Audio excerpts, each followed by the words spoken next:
الدعاء هو العبادة رواہ الترمذی وصححہ الالبانی۔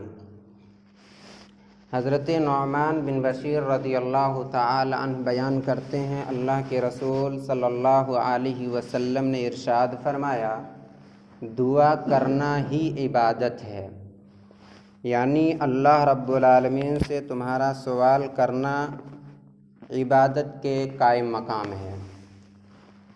اللہ رب العالمین نے ہمارے اوپر نماز، روزہ، حج، زکوٰۃ اور دوسری عبادتوں کو فرض قرار دیا ہے، لیکن ان تمام عبادتوں کی جان اور روح جو چیز ہے، اسی چیز کی طرف اشارہ اس حدیث مبارکہ کے اندر کیا گیا ہے، یعنی دعا کرنا عین عبادت ہے۔ اللہ رب العالمین نے ایک جگہ دعا کو عبادت کہا ہے۔ اللہ رب العالمین بیان فرماتا ہے، وَقَالَ رَبُّكُمُ ادْعُونِي أَسْتَجِبْ لَكُمْ۔ تیرا رب فرماتا ہے کہ تم مجھ سے دعا کرو، میں تمہاری دعا قبول کرتا ہوں۔ إِنَّ الَّذِينَ يَسْتَكْبِرُونَ عَنْ عِبَادَتِي، اور جو لوگ میری عبادت سے تکبر کرتے ہیں۔ یہاں عبادت سے مراد دعا ہے، کیونکہ آیت کے پہلے حصے میں دعا کا تذکرہ ہے، یعنی اللہ رب العالمین نے دعا کو عبادت قرار دیا ہے، اور جو لوگ میری عبادت سے تکبر کرتے ہیں سَيَدْخُلُونَ جَهَنَّمَ دَاخِرِينَ، تو وہ لوگ بہت جلد ذلیل کر کے جہنم میں داخل کیے جائیں گے۔ تکبر کرتے ہیں، اس کا مطلب یہ کہ بڑا بنتے ہیں، اپنے اقوال اور اعمال سے یہ ظاہر کرتا ہے انسان کہ مجھے اللہ رب العالمین کی ضرورت نہیں ہے، میں بے نیاز ہوں۔ تو جو لوگ اس طرح سے بڑکپن کا اظہار کرتے ہیں، اللہ رب العالمین کی ضرورت کو نہیں سمجھتے کہ اب تو مجھے اللہ کی ضرورت نہیں ہے، تو ایسے لوگوں کو اللہ رب العالمین چھوٹا بنا کر کے، ذلیل کر کے بہت جلد جہنم میں داخل کرنے والا ہے۔ اس آیت سے معلوم ہوا کہ دعا ہی عبادت ہے، دعا کرنا عین عبادت ہے۔ اللہ رب العالمین نے زوجہ فرعون حضرت آسیہ بنت مزاحم کی دعا کا تذکرہ سورہ تحریم کے اندر بیان کیا ہے۔ جب انہوں نے ایمان قبول کیا تو پھر فرعون نے کہا کہ تم اپنے ایمان سے باز آ جاؤ، ایمان کو ترک کر دو، نہیں تو میں تمہیں بہت سخت سزا دوں گا۔ مفسرین بیان کرتے ہیں کہ ان کو سخت دھوپ میں لٹا کر کے ان کی ہتھیلیوں میں اور پیر میں کیل ٹھونک دی گئی۔ اس طریقے سے فرعون اس کو سزا دیتا تھا۔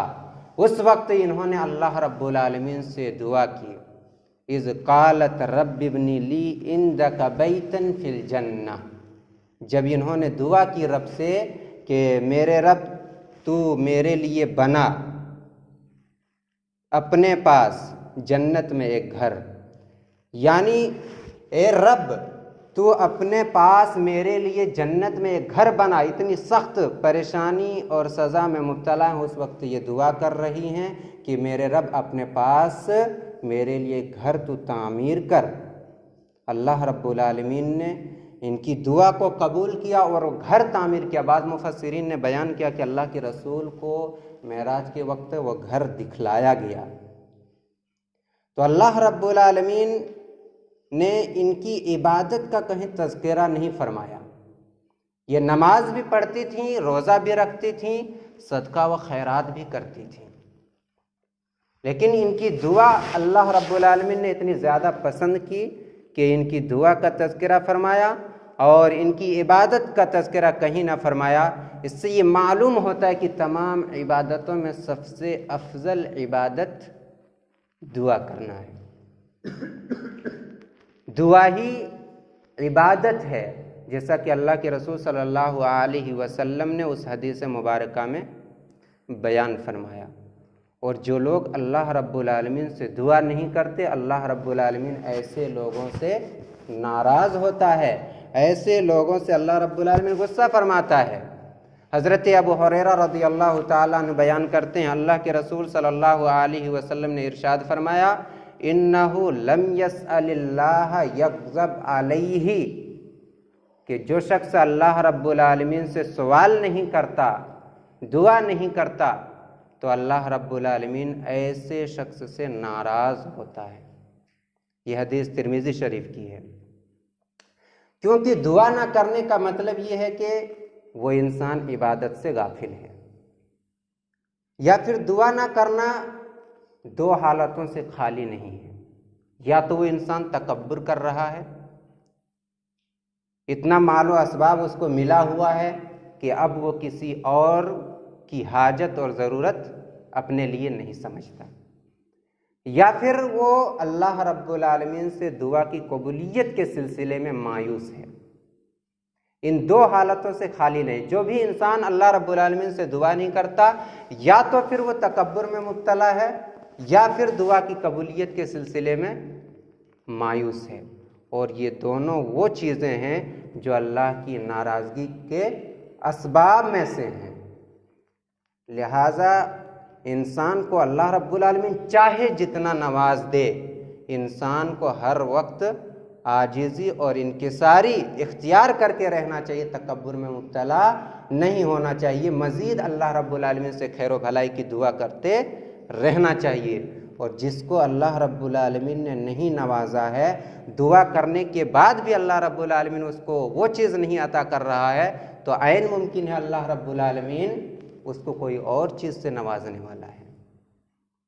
اللہ رب العالمین کے یہاں مصلحت ہے، جس چیز کو آپ نہیں سمجھ پا رہے ہیں اللہ رب العالمین وہ چیز جان رہا ہے کہ وہ چیز آپ کے حق میں بہتر ہے یا نہیں ہے۔ لہٰذا انسان کو تکبر چھوڑ کے اور مایوسی چھوڑ کے اللہ رب العالمین سے مکمل یقین کے ساتھ دعا کرنا چاہیے۔ حضرت انس بن مالک رضی اللہ تعالی عنہ بیان کرتے ہیں اللہ کے رسول صلی اللہ علیہ وسلم نے ارشاد فرمایا اذا دعوتم اللہ فعظموا فی الدعاء، کہ جب تم اللہ رب العالمین سے دعا کرو تو مکمل یقین کے ساتھ دعا کرو۔ وَلَا تَقُولَنَّ أَحَدُكُمْ إِنْ شِئْتَ فَأْتِنِي، اور تم میں سے کوئی یہ نہ کہے کہ اے اللہ تو چاہے تو مجھے عطا کر دے۔ اس طرح کے الفاظ استعمال اپنی دعا میں نہ کرے، فَإِنَّ اللَّهَ لَا مُسْتَكْرِهَ لَهُ، کیونکہ اللہ رب العالمین کو کوئی مجبور کرنے والا نہیں ہے، اللہ رب العالمین کو کوئی روکنے والا نہیں ہے۔ تم اس طرح کے الفاظ اپنی دعا میں استعمال مت کرو کہ رب اگر تو چاہے تو مجھے وہ چیز عطا کر دے، کیونکہ اللہ رب العالمین کے خزانے میں کسی چیز کی کمی نہیں ہے، اللہ رب العالمین کو دینے سے کوئی روکنے والا بھی نہیں ہے۔ لہٰذا انسان کو مکمل اعتماد اور یقین کے ساتھ دعا کرنا چاہیے، جیسا کہ ابھی بخاری کی جو حدیث بیان کی گئی اس سے معلوم ہوا۔ انسان تکبر کو چھوڑے اور مایوسی کو ترک کرے اور مکمل یقین اور اعتماد سے اللہ رب العالمین سے دعا کرے تو اللہ رب العالمین یقیناً اس کی دعا کو قبول فرماتا ہے۔ اللہ رب العالمین کے خزانے میں کسی چیز کی کمی نہیں ہے اور نہ ہی اللہ رب العالمین کو کوئی روکنے والا ہے۔ آخر میں اللہ رب العالمین سے دعا ہے اللہ تعالی ہم سبوں کو صحیح سمجھ اور عمل کی توفیق دے، آمین۔